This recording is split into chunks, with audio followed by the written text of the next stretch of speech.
अब हम देखेंगे अपने सेल वाले पॉइंट को। यहाँ पर हम अपनी एसेट को सेल करेंगे, तो इसको भी हम एग्जांपल से समझते हैं। तो अगर मैं एग्जांपल नंबर 13 को देखूं, machinery sold for ₹7 lakh in cash. तो यहाँ पर बिजनेस ने मशीनरी सोल्ड करी है 7 लाख में, और ये एक कैश ट्रांजैक्शन है। साफ साफ क्वेश्चन ने हमें बता दिया कि मशीनरी कैश में बेची गई है। तो यहाँ पर बिजनेस ने मशीनरी को सेल करा, तो बिजनेस के पास से मशीनरी चली गई, तो मशीनरी हमारी डिक्रीज हो जाएगी, और मशीनरी हमारा एक असेट है। जब भी हमारा असेट डिक्रीज होता है तो उसको हम क्रेडिट करते हैं। उसी तरीके से अगर मशीनरी जाती है तो हमारे पास कैश आएगा, बिजनेस के पास 7 लाख का कैश आएगा, तो बिजनेस का कैश इंक्रीज हो जाएगा, और कैश भी हमारा असेट है, और जब भी हमारा असेट बढ़ता है तो उसको हम डेबिट करते हैं। तो यहाँ पर मशीनरी को हमने क्रेडिट कर दिया और कैश को हमने डेबिट कर दिया, तो हमारी एंट्री बन जाएगी cash account debit to machinery account. Business के पास 7 लाख का कैश आ गया और बिजनेस के पास से 7 लाख की मशीनरी चली गई। तो क्लियर हो गया, समझ में आ गया, बहुत आसान था। नरेशन तो आप लिख लोगे, being machinery sold in cash. अगला एग्जांपल देखो, machinery sold for ₹3 lakh and received payment by cheque. तो यहाँ पर भी सेम है, मशीनरी बेची गई है 3 लाख में और पेमेंट रिसीव करी गई है बाय चेक।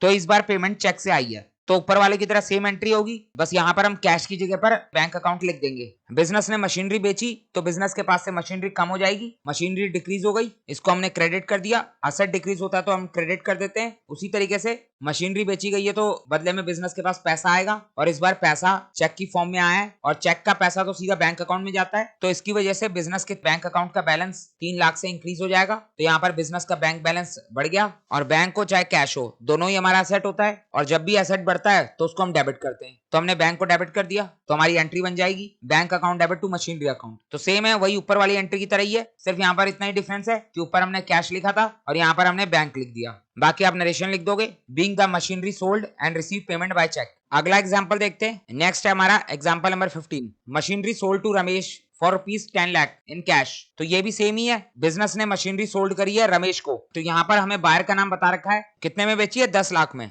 और कैश में बेची गई है। क्वेश्चन ने हमें साफ साफ बता दिया कि ये ट्रांजैक्शन हमारी कैश ट्रांजैक्शन है। तो अब यहाँ पर हमें बायर का नाम दे रखा है, लेकिन उसके बावजूद क्योंकि ये हमारी कैश ट्रांजैक्शन है, इसीलिए हम एंट्री के अंदर पार्टी के नाम को रिकॉर्ड नहीं करेंगे। मैंने आपको परचेस ऑफ एसेट के अंदर भी बताया था कि कैश ट्रांजैक्शन के अंदर हम कभी भी पार्टी का नाम रिकॉर्ड नहीं करते। तो यहाँ पर बिजनेस ने मशीनरी बेची है, तो बिजनेस के अंदर मशीनरी डिक्रीज हो जाएगी, और साथ के साथ बिजनेस का कैश इंक्रीज हो जाएगा। बिजनेस के पास से मशीनरी चले जाएगी और बिजनेस के पास 10 लाख रुपए आ जाएंगे। तो यहाँ पर मशीनरी हमारा असेट है, और असेट डिक्रीज होता है तो उसको हम क्रेडिट करते हैं। उसी तरीके से कैश हमारा असेट है और कैश इंक्रीज होगा तो उसको हम डेबिट करेंगे। तो हमारी एंट्री बन जाएगी cash account debit to machinery account. तो ये भी हमारी कैश ट्रांजैक्शन थी, बस यहाँ पर हमें बायर का नाम दिया हुआ था तो हमें इसे इग्नोर करना था। तो समझ में आ गया। नेक्स्ट है हमारा एग्जांपल नंबर 16। तो ये एग्जांपल उसी को समझ में आएगा जिसने परचेस ऑफ एसेट देख लिया है। Machinery sold for ₹10 lakh. तो 10 लाख की मशीनरी सोल्ड करी गई। अब क्वेश्चन ने हमें यहाँ पर ये नहीं बता रखा कि मशीनरी कैश में बेची है या क्रेडिट में बेची है। क्वेश्चन ने सिर्फ इतना बता के छोड़ दिया कि 10 लाख की मशीन बेची गई है। अब आप कैसे पता लगाओगे कि ये कैश ट्रांजैक्शन है या क्रेडिट ट्रांजैक्शन है? तो इसके बारे में मैंने आपको परचेस ऑफ एसेट के अंदर बताया था कि हम कैसे पता लगाएंगे। सबसे पहले हम ये चेक करेंगे कि क्या हमें यहाँ पर पार्टी का नाम गिवन है।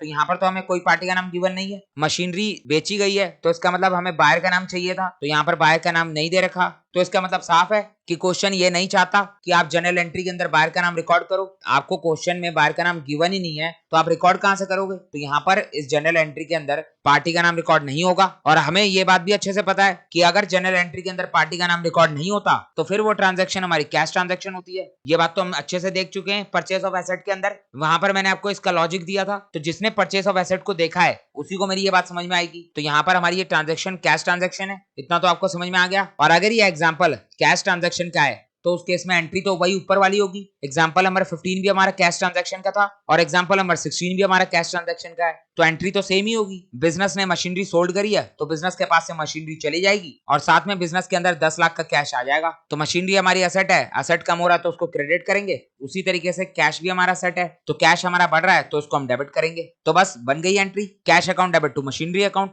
नीचे आप नरेशन तो लिख ही लोगे, समझ में आ गया। तो आगे बढ़े। नेक्स्ट है हमारा example number 17, machinery sold for ₹10 lakh to Mahesh and payment receive 30% in cash and balance by cheque. तो ये हमारा पार्टली कैश और पार्टली चेक वाला एग्जांपल है। बिजनेस ने महेश को 10 लाख में मशीनरी सोल्ड करी है और पेमेंट किस तरीके से रिसीव हुई है?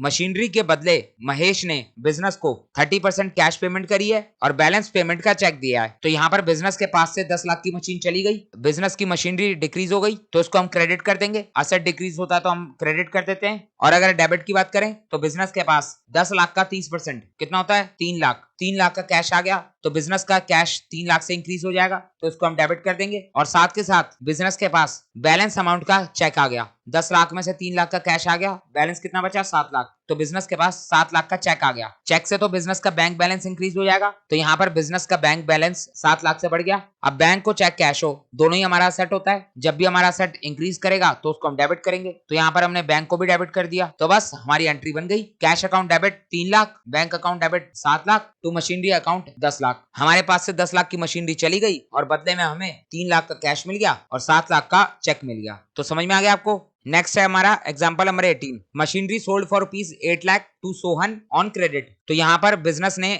सोहन को 8 लाख की मशीन सोल्ड करी है। मशीन हमारा असेट है और ये ट्रांजैक्शन हमारी क्रेडिट ट्रांजैक्शन है। क्वेश्चन ने हमें साफ साफ बता दिया बिजनेस ने सोहन को 8 लाख की मशीन उधार में बेची है। तो एक बात तो कंफर्म है, बिजनेस ने अगर मशीन बेच दी तो बिजनेस के पास से मशीनरी तो चले जाएगी, तो यहाँ पर हमारी मशीनरी डिक्रीज हो जाएगी। तो मशीनरी हमारा असेट है, असेट डिक्रीज होगा तो उसको हम क्रेडिट कर देंगे, तो मशीनरी हमारा क्रेडिट हो जाएगा। अब अगर मैं डेबिट की बात करूं तो क्या बिजनेस को यहाँ पर मशीन के बदले कैश रिसीव हुआ है? नहीं हुआ, क्योंकि बिजनेस ने मशीन उधार में बेची है, तो बिजनेस को कैश तो रिसीव नहीं हुआ। लेकिन यहाँ पर बिजनेस के पास एक नया एसेट आ गया। बिजनेस ने सोहन को 8 लाख की मशीन उधार में बेची है, तो बिजनेस के पास से मशीन तो चली गई, तो यहाँ पर सोहन बिजनेस को 8 लाख रुपए पे करेगा। अभी पे नहीं करे लेकिन बाद में तो पे करेगा। तो बिजनेस ने सोहन से 8 लाख रुपए लेने हैं। तो मैंने आपको असेट परचेज के अंदर भी बताया था कि अगर हमें किसी से कुछ लेना होता है तो वो हमारे लिए असेट होता है, और अगर हमें किसी को कुछ देना होता है तो वह हमारे लिए लायबिलिटी होता है। यहाँ पर हमें सोहन से पैसा रिसीव होने वाला है, सोहन हमें पैसा देने वाला है, तो इस केस में सोहन हमारा असेट कहलाएगा। तो हमें भले ही सोहन से अभी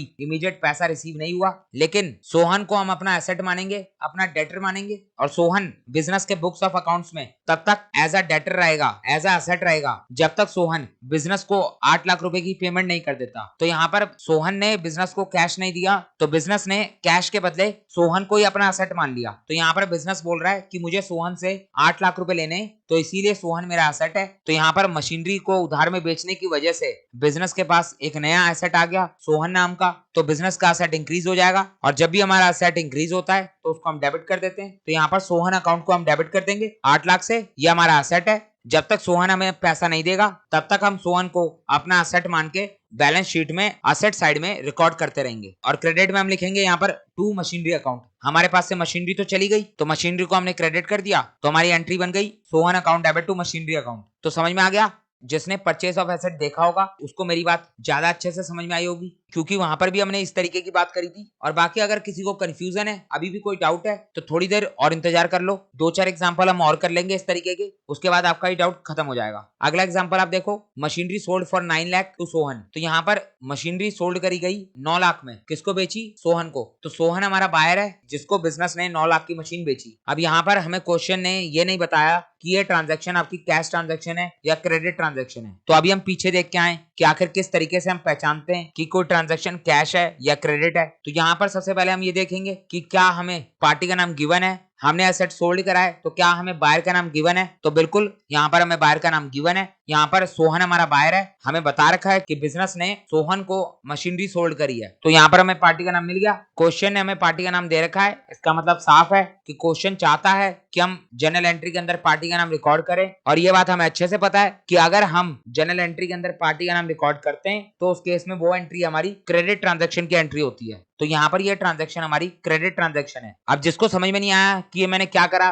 किस तरीके से पता लगाया, तो इसका मतलब है कि उसने परचेज ऑफ एसेट वाली वीडियो को नहीं देखा। तो इससे पहली वाली वीडियो हमारी परचेज ऑफ एसेट की वीडियो है, तो आप जाके उस वीडियो को देख लो, आपके सारे डाउट खत्म हो जाएंगे। तो यहाँ पर ये एग्जांपल हमारा क्रेडिट ट्रांजैक्शन का एग्जांपल है। तो बस यहाँ पर तो ऊपर वाली एंट्री रिकॉर्ड होगी। एग्जांपल नंबर 18 भी हमारी क्रेडिट ट्रांजैक्शन थी, तो वहां पर जो एंट्री रिकॉर्ड हुई थी वही एंट्री यहाँ पर भी रिकॉर्ड होगी। बिजनेस ने मशीनरी सोल्ड करी, तो बिजनेस के पास से मशीनरी चली जाएगी, बिजनेस की मशीनरी डिक्रीज हो गई, तो मशीनरी हमारा एसेट है, एसेट डिक्रीज होगा तो उसको हम क्रेडिट करेंगे। और साथ के साथ बिजनेस के पास एक नया एसेट आ गया। मैंने आपको ऊपर बताया था एग्जांपल नंबर 18 के अंदर कि अगर हम उधार में क्रेडिट में असेट को सेल करते हैं तो उस केस में हमारे पास कैश तो नहीं आएगा, लेकिन यहाँ पर बदले में हमारे पास एक नया असेट आ जाएगा। यहाँ पर हम इस बायर को अपना असेट मानेंगे क्योंकि बिजनेस ने इससे पैसा लेना है, तो ये बिजनेस के लिए एसेट कहलाएगा। तो यहाँ पर बिजनेस ने उधार में मशीन बेची, जिसकी वजह से बिजनेस के पास एक नया असेट आ गया, बिजनेस का असेट इंक्रीज हो गया, तो इसको हम डेबिट कर देंगे। असेट इंक्रीज होगा तो वो हमारा डेबिट हो जाता है, तो बस हमारी जर्नल एंट्री तैयार हो जाएगी, Sohan account debit to machinery account.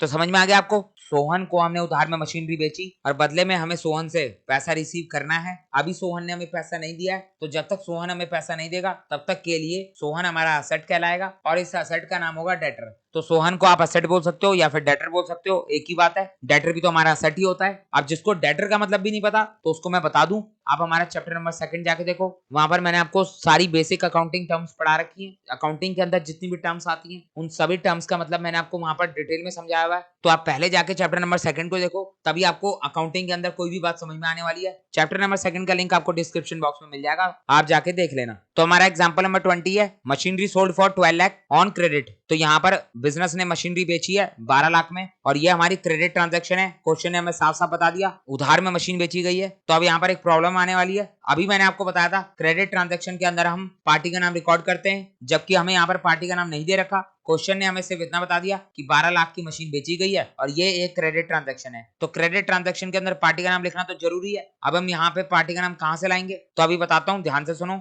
सबसे पहले आप ये देखो कि चाहे जो मर्जी ट्रांजैक्शन हो, कैश हो क्रेडिट हो, मशीनरी तो सोल्ड हो गई तो बिजनेस के पास से मशीनरी तो चली जाएगी, तो मशीनरी को हम क्रेडिट कर देंगे हर बार की तरह। तो यहाँ पर आ जाएगा टू मशीनरी अकाउंट। अब अगर मैं डेबिट की बात करूं तो क्या हम डेबिट में कैश लिख सकते हैं? बिल्कुल नहीं, क्योंकि हमारी कैश ट्रांजैक्शन नहीं है, ये हमारी क्रेडिट ट्रांजैक्शन है। तो क्रेडिट ट्रांजैक्शन के अंदर हम क्या करते थे, तो हम यहाँ पर पार्टी के नाम को डेबिट करते थे, जो हमारा बायर होता था उसको हम अपना एसेट मानते थे और डेबिट में लिखते थे। तो यहाँ पर तो हमें बायर का नाम भी गिवन नहीं है, तो अब हम डेबिट में किसको लिखेंगे, क्या लिखेंगे? तो ध्यान से सुनो, अगर मान लो आपको बायर का नाम गिवन होता तो आप यहाँ पर बायर का नाम लिखते, बायर के नाम को डेबिट करते। और ये बात भी हमें अच्छे से पता है कि ये बायर हमारा एसेट है जिसको हम डेटर बोलेंगे। हमें बायर का नाम गिवन नहीं है तो कोई दिक्कत नहीं है, यहाँ पर हम बायर का नाम ना लिखते हुए डेटर फॉर मशीनरी लिख देंगे। बायर भी हमारा एसेट होता, उसको हम डेटर बोलते, और डेटर फॉर मशीनरी भी हमारा एसेट है, इसको भी हम डेटर बोलेंगे। और यहाँ पर ये डेटर हमारा इंक्रीज हो रहा है तो इसीलिए हम इसको डेबिट कर देंगे। दोबारा सुन लो, अगर कोई ट्रांजैक्शन क्रेडिट ट्रांजैक्शन है तो वहां पर उसके दो केस बनेंगे। पहला केस कि आपको बायर का नाम गिवन होगा, अगर आपको बायर का नाम गिवन है तो बस आप यहाँ पर चुपचाप बायर का नाम डेबिट कर दो, बायर आपका एसेट बन जाएगा, उसको आप डेबिट कर देना। अब अगर मैं बात करूं दूसरे केस की, तो दूसरे केस के अंदर हमें बायर का नाम गिवन नहीं है, तो फिर आप क्या करोगे, तो फिर उस केस में आप बायर के नाम की जगह डेटर लिख दोगे। यहाँ पर आपने डेटर फॉर मशीनरी लिख दिया। अगर मान लो आपने बिल्डिंग सेल करी होती तो आप यहाँ पर डेटर फॉर बिल्डिंग लिख देते। अगर मान लो आपने फर्नीचर बेचा होता तो यहाँ पर आप डेटर फॉर फर्नीचर लिख देते। तो जो कुछ भी आपने बेचा है वो नाम आप यहाँ पर लिखोगे। तो हमने यहाँ पर मशीनरी बेची थी तो इसीलिए हमने डेटर फॉर मशीनरी लिख दिया, ये हमारा एसेट होगा और एसेट इंक्रीज होगा तो उसको हम डेबिट करेंगे, तो इसीलिए हमने यहाँ पर लिख दिया debtor for machinery account debit to machinery account. तो समझ में आ गया आपको? तो यहाँ पर भी वही बात है, जिसने परचेस ऑफ एसेट को देखा है उसको मेरी बात ज्यादा अच्छे से समझ में आ रही होगी, क्योंकि वहां पर भी हमने इसी तरीके की बात करी थी। तो समझ में आ गया? आगे बढ़े। तो हमारा एग्जांपल नंबर 21 है, machinery sold for ₹20 lakh to Shyam. तो यहाँ पर बिजनेस ने 20 लाख की मशीन सोल्ड करी है शाम को। अब शाम ने मशीनरी के बदले बिजनेस को किस तरीके से पेमेंट करी है वो भी देख लो। 15% पेमेंट कैश में करी गई है, 15% payment made by cash, 30% payment cheque में करी है, 30% बाय चेक, और बैलेंस पेमेंट रिसीव होगी after 3 months to ABC limited. तो यहाँ पर हमें बिजनेस का नाम दे दिया एबीसी लिमिटेड। एबीसी लिमिटेड ने शाम को 20 लाख की मशीन बेची, बदले में शाम ने 15% तो कैश में दे दिया, 30% चेक में दे दिया और बैलेंस पेमेंट के लिए बोला कि मैं 3 महीने बाद पे कर दूंगा। तो अब यहाँ पर अगर इसकी जनरल एंट्री की बात करें तो एक बात तो कंफर्म है कि बिजनेस ने अगर मशीन बेची है तो बिजनेस के पास से मशीन डिक्रीज होगी। तो यहाँ पर मशीनरी डिक्रीज हो रही है यानी हमारा एसेट डिक्रीज हो रहा है, तो एसेट डिक्रीज होगा तो उसको हम क्रेडिट करेंगे। तो यहाँ पर हमने क्रेडिट में लिख दिया टू मशीनरी अकाउंट, ये हमारा 20 लाख से क्रेडिट हो गया, बिजनेस के पास से मशीन चली गई। अब अगर मैं डेबिट की बात करूं तो 20 लाख की पेमेंट किस तरीके से आई है, 20 लाख का 15% यानी 3 लाख रुपए, तो 3 लाख का तो कैश आ गया, तो बिजनेस के अंदर 3 लाख का कैश इंक्रीज हो गया, तो कैश हमारा एसेट है, एसेट बढ़ेगा तो उसको हम डेबिट करेंगे, तो 3 लाख से हम कैश को डेबिट कर देंगे। तो यहाँ पर हमने 3 लाख का कैश डेबिट कर दिया। आगे देखो 30% पेमेंट चेक में दी है, तो 20 लाख का 30% हो गया 6 लाख, तो बिजनेस का बैंक अकाउंट 6 लाख से इंक्रीज हो जाएगा, बिजनेस का बैंक 6 लाख से बढ़ गया, तो कैश हो चाहे बैंक हो दोनों ही आपका एसेट होता है, और जब भी आपका एसेट इंक्रीज होगा तो उसको आप डेबिट करोगे। तो यहाँ पर आपका बैंक इंक्रीज हुआ है, आपने इसको डेबिट कर दिया, तो बिजनेस के बैंक अकाउंट 6 लाख से बढ़ गया तो इसको हमने डेबिट कर दिया। तो 20 लाख में से 3 लाख प्लस 6 लाख 9 लाख की पेमेंट इमीडिएट हो गई, अब बच गया बैलेंस 11 लाख। तो यहाँ पर हमें बोला जा रहा है कि बैलेंस पेमेंट जो है वो 3 महीने बाद रिसीव होगी। तो जब पेमेंट आपको इमीडिएट नहीं मिलती, कुछ टाइम के बाद मिलती है, तो उस पेमेंट को आप क्रेडिट ट्रांजैक्शन बोलोगे या आपकी उधार वाली ट्रांजैक्शन है। तो जो बैलेंस बचा है 11 लाख वो आपका उधार का ट्रांजैक्शन है। और हमें अच्छे से पता है कि अगर हम मशीनरी को उधार में बेचते हैं तो उस केस में हम अपने बायर को असेट मानकर डेबिट कर देते हैं। तो यहाँ पर हमारे पास 11 लाख का कैश नहीं आया, लेकिन यहाँ पर हमारा बायर हमारा असेट बन जाएगा, हमारा डेटर बन जाएगा, जिसको हम 11 लाख से डेबिट कर देंगे। तो यहाँ पर शाम अकाउंट डेबिट होगा 11 लाख से। तो यहाँ पर हमारी एंट्री तैयार हो गई, cash account debit 3 lakh, bank account debit 6 lakh, Shyam account debit 11 lakh, to machinery account 20 lakh. तो समझ में आ गया। तो ये हमारी पार्टली कैश और पार्टली क्रेडिट की एंट्री थी। तो इसी के साथ हमारा सेल ऑफ एसेट का पॉइंट भी खत्म हो गया। यहाँ पर मैंने आपको बोला था कि हम एसेट वाला पॉइंट पढ़ेंगे। इसके अंदर हमने परचेस ऑफ एसेट को भी देख लिया, सेल ऑफ एसेट को भी देख लिया। परचेस ऑफ एसेट के अंदर हमारी ये 3 केस आते हैं, इन तीनों केसेस को हमने देख लिया। उसी तरीके से सेल ऑफ एसेट के अंदर भी हमारे 3 केस आते थे और यहाँ पर भी हमने इन तीनों केसेस को देख लिया। तो हमारा असेट वाला पॉइंट कंप्लीट हो गया। अब हम देखेंगे अपना नेक्स्ट पॉइंट जो कि है हमारा लायबिलिटी। तो जिस तरीके से हमने असेट से रिलेटेड सारी एंट्रीज को एक जगह देखा, उसी तरीके से हम लायबिलिटीज से रिलेटेड भी सारी एंट्रीज को एक जगह देखने वाले हैं। तो अगर हम अपने थर्ड पॉइंट को देखें जो कि हमारा लायबिलिटी,